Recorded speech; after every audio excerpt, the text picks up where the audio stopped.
अस्सलामुअलैकुम। आज मैं बनाने जा रही हूँ प्लम स्क्वैश यानी आलू बुखारे का स्क्वैशर जूस। इसके लिए मैंने लिया है हाफ़ जग के करीब पानी ले लिया है मैंने। अब मैं इसको कवर करके बबल्स आने तक मैंने इसे पकाना है। स्क्वैश रेडी कर रही हूँ मैं। इसको आप स्टोर भी कर सकते हैं 7 से 8 दिन यानी 1 हफ्ते तक आप इसे फ्रिज में अपने स्टोर कर सकते हैं। जब पानी में मेरे बबल्स आ जाएंगे तो मैं इसमें अपने सारे प्लम्स जो हैं जिसको मैंने वॉश कर लिया था वो मैंने ऐड कर देने हैं। ऐड करने के बाद मैं इसे कवर कर दूंगी और मैं इसको कुक करूंगी मीडियम फ्लेम पे।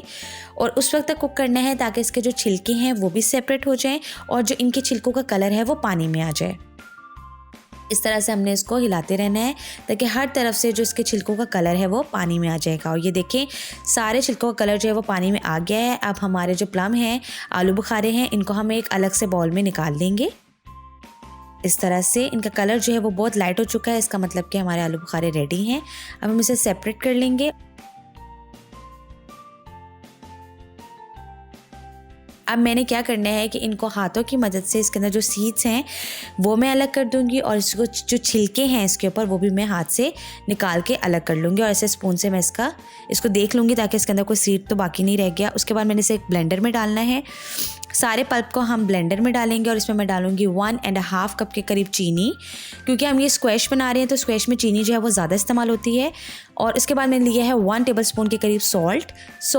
मैंने सिंपल सॉल्ट लिया, आप जो काला नमक होता है वो भी यूज़ कर सकते हैं। और जिस पानी के अंदर मैंने इसको बॉईल किया था वो हाफ़ पानी मैं इस ब्लेंडर में डाल रही हूँ। डाल के मैंने इसकी अच्छी सी एक स्मूथ सा एक मिक्सचर इसका एक रेडी कर लेना है और चीनी भी हमारी अच्छे से मिक्स हो जाए।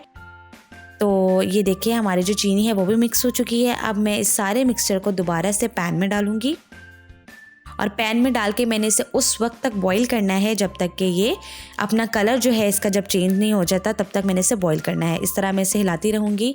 अभी आप देख सकते हैं इसका कलर लाइट है, अब आहिस्ता आहिस्ता इसका कलर डार्क होता जाएगा। और ये देखिए इसका कलर कितना खूबसूरत रेड कलर आ गया है। अब जो बाकी का जूस था जो मैंने हाफ ब्लेंडिंग में डाला था और बाकी जो है हाफ वो मैं इसके अंदर डाल दूंगी जिसके अंदर मैंने प्लम को पकाया था।